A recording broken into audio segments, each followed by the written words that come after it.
This is Democracy Now! We're broadcasting from the studios of Can TV here in Chicago. We're breaking with convention, war, peace, and the presidency.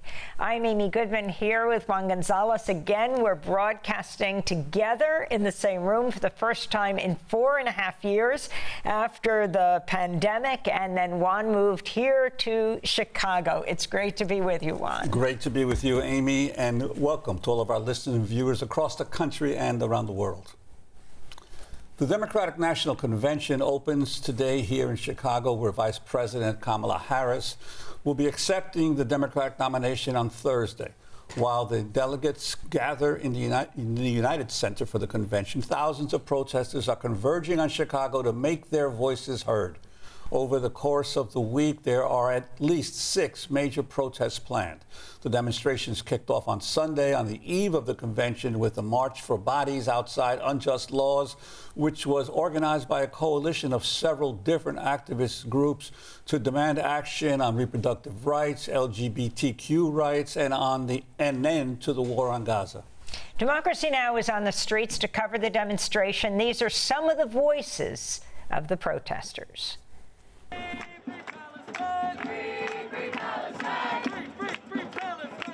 My name is Jax Blackmore, and I am the organizing director of Shout Your Abortion. You cannot talk about reproductive justice without talking about Palestinian liberation.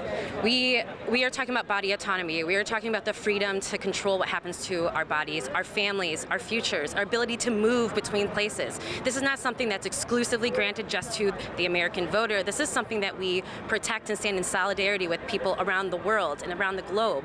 And so we stand just as much about bodily autonomy and reproductive justice as we do for people here, as we do in Palestine. My name is Iman Abdelhadi. I'm an organizer here in Chicago. I'm also a professor at the University of Chicago. What specifically about queer and trans movements and reproductive rights connects to Israel's war on Gaza and the horrors that people are experiencing in Gaza today? The genocide has had massive amounts of sexual violence and has had a disproportionate impact on women and their access to health care. But more broadly, genocide always starts with the decision that some bodies need to be controlled, contained, or exterminated. And that's exactly what reproductive justice is about. And that's exactly what freeing Palestine is about. It's about ending the state's right to do that to any population. I'm Shama Sawant. I was a socialist on the Seattle City Council for a decade. You can see that we have 2 parties for the warmongering billionaire class. Harris and Trump are both warmongering candidates, and despite some of the differences between them, at the end of the day, it is the Biden-Harris administration that has presided over the support for this war. After Harris became the anointed, crowned candidate for the Democratic Party, after that happened, you saw the Biden-Harris administration approving more than $20 billion more for military aid to Israel. I'm Jane Steinfels Hussein. I'm here with Code Pink, and I'm here from the Nashville Peace and Justice Center in Nashville, Tennessee. And you were here in Chicago in 1968 for the DNC that took place that year.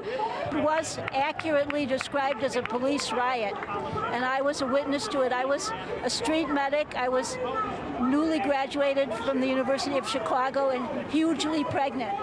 And I was stuck at one point right out in front of the Hilton Hotel, where the police were beating people and dragging them and putting them in paddy wagons. And the young man who was staying with us, I spent several days afterwards looking for him at hospitals and police stations, and he was left in an alley behind the Hilton by the police after both of his legs were broken. So it was really, really violent. I think it is a pivotal moment, but there have been so many pivotal moments for the Democratic Party to take the right action, and so I don't have an awful lot of hope for the Democratic Party, but I do have a hope for the people of America, because I think young people in much greater numbers are really clued in to American imperialism and the whole war economy. Brant Rosen, the rabbi of the congregation Tzedek Chicago.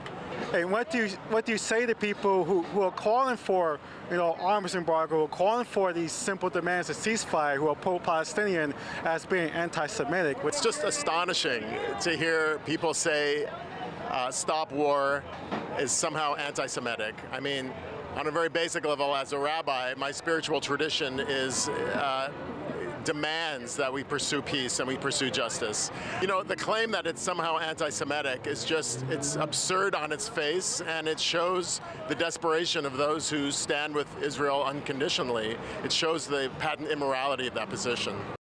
Justine Medina. I'm on the organizing committee at JFK8 with ALUIBT. What brings you here today at the DNC? The Palestinian trade unions, since this genocidal war started, have been asking for support from their labor and brother sisters around the world. So as internationalists, as fighters for labor power, we cannot ignore that call. And we are going to come here and we're going to tell everyone, Republican, Democrat, Independent, it doesn't matter. We need a ceasefire now. We need an arms embargo now. We need a liberated Palestine. We need to end the occupation because the working class is global.